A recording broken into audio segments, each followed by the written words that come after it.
안녕하세요. 오늘은 이제 제가 저번에 영상 끝에서 말씀드렸던 제가 어떻게 살아왔는지에 대해서 한번 해보려고 합니다. 먼저 어릴 때로 돌아가 볼까요? 저는 일단 2000년생이고요. 바닷가 동네에서 태어났고요. 되게 밝고 옷 좋아하고 막 찢어진 청바지 입고 다니고 꽁지머리 기르고 앞머리 막 브릿지 넣고 이렇게 깔롱 부리기를 좋아하던 애였어요. 사교성 좋고 남들보다 조금 체격이 작았거든요, 어릴 때. 키도 작고 피부도 막 뽀얗고 이러니까 학교에서 괴롭힘을 당했던 것 같아요. 학교 등교를 하면은 이제 애들이 절 때리고 그랬던 기억이 있습니다. 근데 그때 뭐 잘 극복했어요. 저도 이제 느꼈죠. 이게 남자들 세상에서는 찌끄레기를 한번 지겨야지 얘들이 나를 만만하게 안 보는구나. 그걸 이제 그때 8살 때 저는 깨닫게 됩니다. 많이 투닥투닥 싸웠던 것 같아요. 저는 마음이 여린데 그래도 이 사회 시스템이 그렇다 보니 그렇게 조금 기강을 좀 잡아갔던 것 같습니다. 뭐 잘 지냈어요. 2학년 때부터 5학년 때까지 매번 제가 반장 선거에 나가서 반장을 했던 기억이 있고요. 리더십도 좋았던 것 같습니다. 제가 그렇게 하다가 중학교에 올라가면서 중2병이 시기에 와가지고 뭐 이런 시기가 있잖아요. 그때 그 상황이 되게 빨리 지나가서 무난하게 학교 생활을 했습니다. 저희 누나들이 공부를 되게 잘했거든요. 누나들은 공부를 잘하고 저는 막 말도 안 듣고 워낙에 개성 강하던 친구였다 보니 공부를 포기를 했죠, 거의. 근데 또 하면 잘했어요, 저는. 하면 잘했을 건데, 안 했죠. 그러다가 고등학교 때 갑자기 힙합에 눈이 멀게 됩니다. 갑자기 또 힙합 한다고 까불락거렸거든요. 음악 녹음 장비 같은 거를 사서 실행을 했죠. 생각이 나자마자 바로 해야겠다. 나는 지금 이곳에 아무런 목적 없이 fade away, fade away. F4, 5, 6 지나왔던 일들의 흔적을 모두 지울게. 근데 하다 보니까 부모님 반대가 너무 센 거예요. 그때 저는 줏대도 없고 우유부단했기 때문에 그래요? 안 할게요? 하고 안 했죠. 그러고 그냥 성적 맞춰서 대학을 가게 됩니다. 나름 뭐 괜찮은 학교를 가긴 했는데 대학 가서 진짜 술만 먹었던 것 같아요. 그냥 웅전히 지내다가 군대를 가게 됩니다. 해군을 지원했어요. 휴가가 많다 해서 갔는데 그때 코로나 때문에 휴가가 다 취소된 거죠. 8개월 동안 휴가를 못 나오는 그런 상황이 된 거죠. 해군 가면은 제가 경남 지방에 사니까 경남에 발령받으면 외박 외출 나올 때 바로 집에 가면 된다. 제가 백령도를 갑니다. 네. 백령도가 편도로 12시간, 왕복 24시간이거든요. 상당히 좀 아찔한 상황이 됐죠. 나름대로 재밌었어요. 그래서 군대 생활도 적응을 잘하고 전역을 합니다. 전역하고 또 마찬가지로 1년 동안 또 그냥 뭐 아무 생각 없이 그냥 또 술 먹고 대학 다니고 그렇게 하죠. 하다가 딱 느낀 거죠. 와, 근데 이래 살면은 나 진짜 뭐 먹고 살지? 라는 생각이 이제 딱 든 거죠. 그렇게 학교 생활을 다니다가 이대로는 안 되겠다 싶어서 휴학을 합니다. 돈이나 벌면서 뭐 하고 싶은지 한번 찾아봐야겠다. 그렇게 된 거죠. 일단 무작정 그냥 공장에 들어가서 자동차 공장에서 일을 합니다. 일을 하면서 돈을 벌다가 20살 때 대학 친구랑 이제 그런 얘기를 계속했어요. 그러니까 전역을 하고 주얼리 사업을 한번 해보자. 아이러니하게 또 군대에서 통화할 시간이 생기면 그 친구랑 이제 또 미래에 대해서 얘기를 좀 하기 시작했어요. 진짜 우리 한번 해보자. 이렇게 얘기를 하다가 진짜로 하게 됩니다. 그 주얼리 사업을 한 2년 정도를 했어요. 하다가 2주 전에 제가 이제 그만뒀거든요. 백수인 상태입니다. 동업자랑 이야기를 잘 해서 제가 나온 상황이고요. 그만두게 된 배경은 이렇습니다. 힘듭니다. 생계적으로도 좀 힘들었고 잘 안 풀렸던 것 같아요. 근데 이거를 또 이제 계속 잡고 가면 된다. 꾸준히 하면은 잘 풀릴 거다. 라는 확신이 저는 없었어요. 어쨌든 남들이 볼 때 저도 제가 실패한 사람이라 생각을 해요. 사업을 해봤고 실패를 했다. 라고 저는 생각을 합니다. 그 실패에 대해서 저도 많이 두려웠어요. 그냥 시작할 때 당연히 다 잘 되고 성공하고 돈 많이 벌고 통장에 막 억 지키고 이렇게 할 줄 알았는데 현실은 많이 다르더라고요. 제가 자본을 많이 쌓아두지 못하고 시작을 한 게 좀 많이 리스크가 컸고 무작정 그냥 젊은 패기로 시작했던 게 오히려 나중에는 힘이 더 빠지더라고요. 에너지를 초반에 많이 쓰다 보니까 그 에너지 조절을 하는 그런 제가 노하우도 없었고 제가 지금 정신적으로 상태도 심리적인 상태도 안 좋았고 모든 게 다 겹치면서 동업자에게 피해를 끼치겠다라는 생각이 들더라고요. 이거는 타개를 할 수 있는 방법이 없다라는 판단을 했고 그만두게 되었습니다. 이렇게까지가 이제 지금까지의 제 인생의 흐름인데 좀 깊게 한번 들어가 볼까요? 이게 제 일기장 같은 느낌이라서 영상을 이렇게 남기는 거에 대해서 부담감이 있었죠. 약점이 될 수 있는 부분을 사람들은 숨긴다라고 생각을 하거든요. 물론 저도 그렇고요. 내 자신이랑 얘기를 하는 지금 상황에서 진심을 담아서 제가 살아왔던 디테일한 부분을 한번 들어가 보도록 하겠습니다. 8살 때까지는 그냥 진짜 활발한 ENFP 같은 친구였고요. 애교도 많고 완전 막내 재질의 그런 아들이었는데 심적으로 흔들렸던 시기가 있었던 것 같아요. 9살 때부터 안 좋은 것들을 보기도 했고 접해 들었기도 했어요. 사람 생명과 관련된 것들을 제가 이제 보게 됐죠. 트라우마 아닌 트라우마도 좀 많이 생겼었던 것 같아요. 그러다 보니까 죽음에 대한 두려움 때문에 공황장애가 있었던 것 같아요. 지금 와서야 제가 판단할 수 있는데 그땐 제가 몰랐죠. 참으면서 지나왔던 것 같아요. 장난감 가지고 놀 나이인데 저는 구석에 박혀가지고 되게 혼잣말을 많이 했거든요. 머리 부여잡고 어머니, 아버지, 누나들, 가족들 다 오래오래 살게 해주세요. 죽지 않게 해주세요. 이 말을 제가 진짜 하루 종일 되뇌었어요. 왜냐하면 이렇게 말을 하면은 우리 가족들이 안 아프고 오래 살 수 있지 않을까라는 생각을 진짜 많이 하고 되뇌이면서 그렇게 컸거든요. 그것도 이제 어느 정도 시간이 지나가니까 자연스럽게 또 괜찮아지더라고요. 근데 또 그러다가 또 반복되고 이런 상황이 지속이 되었던 것 같아요. 지금 생각해보면은 많이 힘들었을 것 같다는 생각이 들어요. 제가 좀 잘 버텨준 제 자신한테도 좀 고맙고요. 제가 이거를 정말 심각하다라고 깨달은 순간이 있습니다. 군대에서 일병 4, 5봉쯤이었나?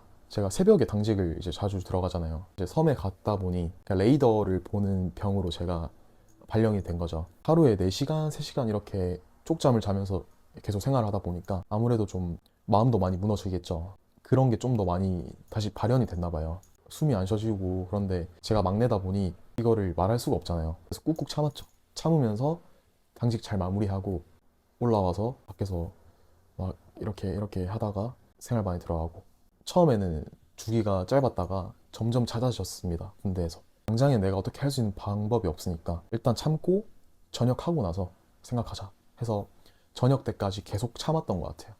전역을 하고 나니 사람들을 못 만날 것 같은 기분이 드는 거예요. 제가 집에서 나가는 걸 좀 두려워했던 것 같아요. 이러면 안 되겠다 싶어가지고 제가 병원을 갑니다. 23대 가면 이제 의사 선생님이랑 상담을 하고 뭐 이런 얘기를 하지 않습니까? 이건 빨리 치료를 했어야 되는데 위험한 상황이다. 심각한 상태라는 걸 깨닫지 못했습니다. 왜냐면 남들도 다 힘들 거잖아요, 당연히. 그러니까 인생은 힘든 거니까.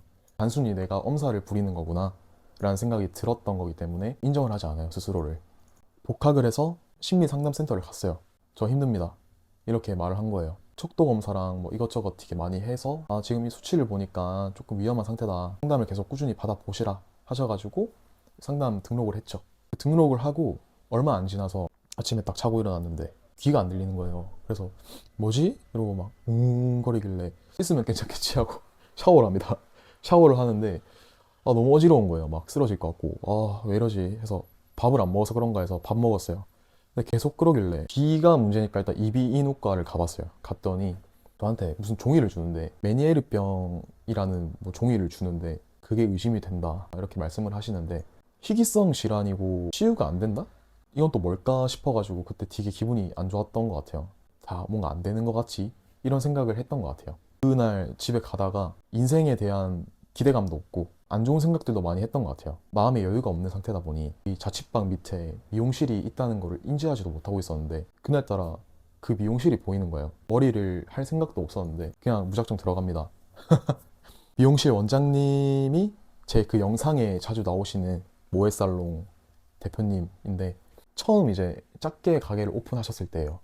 제가 그때 이제 거기를 간 거죠. 원래 예약을 하고 가야 되는데 제가 그냥 무작정 가가지고 저형님 커트 돼요? 이렇게 한 거야. 흔쾌히 친절하게 해주시는 거예요. 그때 전 너무 감사했죠. 근데 그러고 머리를 자르는데 가까운 사이더라도 제 속마음 얘기를 진짜 잘 안 하거든요. 그날따라 이상하게 제가 말을 진짜 많이 했어요. 너무 힘들어요. 그리고 병원 가는데 무슨 메니에르 병이래요. 겁나 찡찡거린 거야, 원장님한테. 아마 원장님도 당황스러웠을 거예요. 갑자기 와가지고 소장님 저 힘들어요. 그래서 막 얘기하니까 저도 왜 그런지 기억이 잘 안 납니다.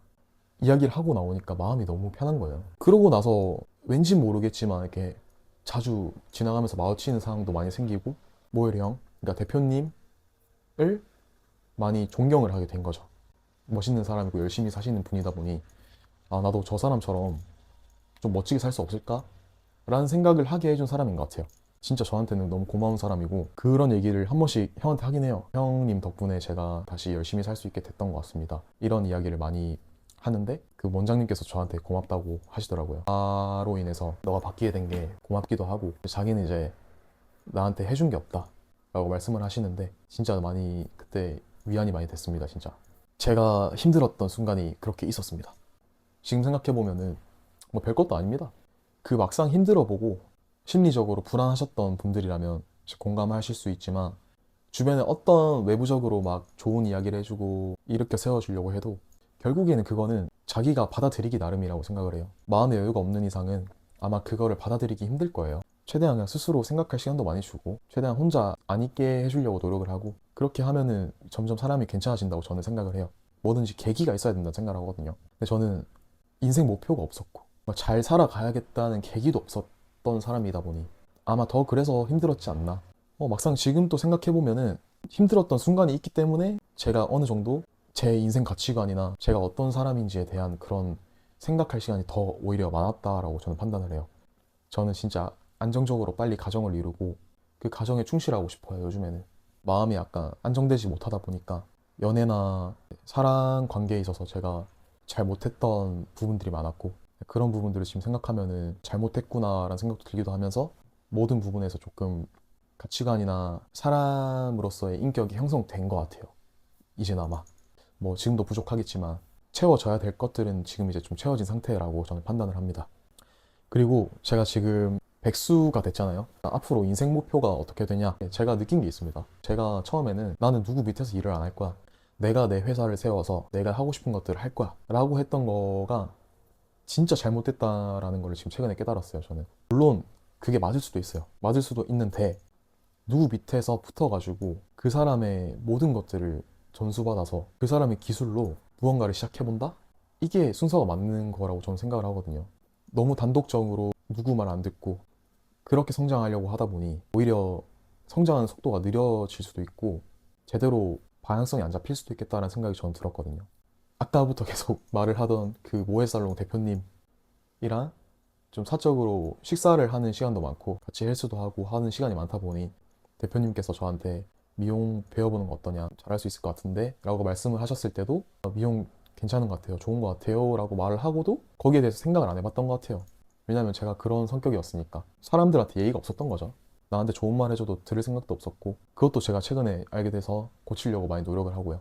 제가 최근에 다시 말씀드렸습니다. 제가 대표님 밑으로 들어가서 미용을 배워봐도 되는지 제가 여쭤보게 됩니다. 이게 무례하고 조금 신뢰될 수도 있는 거잖아요. 전에는 귀등으로 듣지도 않다가 갑자기 이제 할 게 없어지니까 이렇게 말을 하나? 라고 생각하실 수도 있는 건데 저는 일단 간절했어요. 저는 빨리 돈 벌고 자리 잡고 진짜 너무 행복하게 일을 하면서 열심히 일하면서 가정을 꾸리고 싶어요 라는 걸 함축시켜가지고 말씀을 드렸어요. 원장님께서도 진짜 흔쾌히 오케이 라고 하셔가지고 저도 좀 놀랬던 부분이 있었고 사람 인연이라는 게 신기하구나 라는 생각도 들었어요. 그래서 언제 어디서든 그 인간관계에 대해서는 진짜 최선을 다해서 내가 나쁜 모습을 비치면 안 되겠구나 라고도 다시 한번 또 생각하게 되는 계기가 됐던 것 같아요. SNS를 활발히 해야겠다라고 생각을 하게 된 것도 뭐 미용을 하든 어떤 일을 하든 요즘에는 조금 자기 PR이 제일 중요한 시대라고 생각을 하거든요. 어찌 보면 제가 지금 들어가는 건 좀 늦은 판단일 수도 있겠지만 일단은 그래도 해보려고 해요. 제가 이것저것 다 따지고 생각하고 뭐 그렇게 하려고 하면은 더 늦을 수도 있겠다라는 생각이 들어서 일단 제가 할 수 있는 것들은 지금 바로바로 해보려고 해요. 재미가 없고 제가 영상 만드는 실력이 좋지도 않고 그럴 수도 있겠지만 열심히 해서 좀 더 성장을 해 가보려고 해요. 일이든 뭐 유튜브든 뭐든 간에 그러니까 성장할 수 있는 채널을 만들자. 이게 어쨌든 제가 말씀을 드리고 싶은 방향성인 것 같아요. 그냥 이 지구에 살아가는 정말 작은 점에 불과하는 사람이겠지만 내가 내 본업적으로도 성장하는 것. 그러니까 박환이라는 사람이 어디까지 성장할 수 있는지 제가 유튜브에 담아볼 수 있도록 한번 노력을 해보도록 하겠습니다. 저는 솔직히 보잘것없고 저와 같이 심적으로 힘듦을 겪었던 분들이 많이 계실 거라고 생각해요. 요즘 같은 시대에. 워낙에 빠르게 변하는 시대이기도 하고 하루아침에 트렌드가 달라지고 정말 도태되고 실패된 인생이 아니라 생각해요. 힘듦의 기준을 다른 사람한테 맞추지 않았으면 좋겠습니다. 타인의 힘듦을 저에게 맞췄기 때문에 제가 더 힘들었던 것 같아요. 왜냐면 남들도 나처럼 힘들겠지라는 거를 생각하고 계속 방치하고 나를 되돌아보지 않았기 때문에 더 심해졌겠죠. 마음의 병이. 그거를 인정하고 얼마나 자기 자신을 더 잘 돌보냐의 싸움인 것 같아요. 그거는. 그래서 조금이나마 힘들고 지치고 번아웃이 온다, 이런 상황이라면 저는 온전히 자기 자신을 돌아봐야 되는 시기라고 생각을 합니다. 어쨌든 오늘 제가 말하는 텐션이나 주제 같은 게 조금 딥할 수도 있는데, 이런 것들은 저 영상으로 남겨도 괜찮을 것 같다는 생각을 해요. 이런 주제가 솔직히 뭐 재미는 없을 수도 있죠. 당연히 재미가 없겠죠. 근데 제가 겪었던 상황을 겪고 계신 분들이 있을 거니까 힘든 게 나쁜 게 아니다라는 말을 해주고 싶은 거죠. 두서없는 이야기를 이렇게 들어주셔서 너무 감사하고요. 어쨌든 이렇게 영상을 찍으면서 이야기를 하다 보니까 좀 더 제가 어떤 삶을 살아왔고 어떻게 생각하는지도 스스로 좀 정립을 할 수 있는 시간이 생긴 것 같아서 저도 굉장히 만족스러운 영상인 것 같습니다. 제가 예쁘게 잘 편집해서 인스타, 유튜브에 업로드 할 테니까 화백박환 구독, 좋아요, 그리고 알람 설정까지 해주시면 감사하겠습니다. 그리고 제가 인스타그램에 박환 오피셜이라고 채널을 이제 만들어서 제 유튜브 영상을 짧게 컷 편집해서 올리고 있으니까 바쁘신 분들은 여기 팔로우 하시고 영상을 보셔도 괜찮을 것 같아요. 여러분 오늘 진짜 많이 고생하셨고요. 영상 봐주셔서 너무 감사합니다. 진짜 사랑합니다 여러분.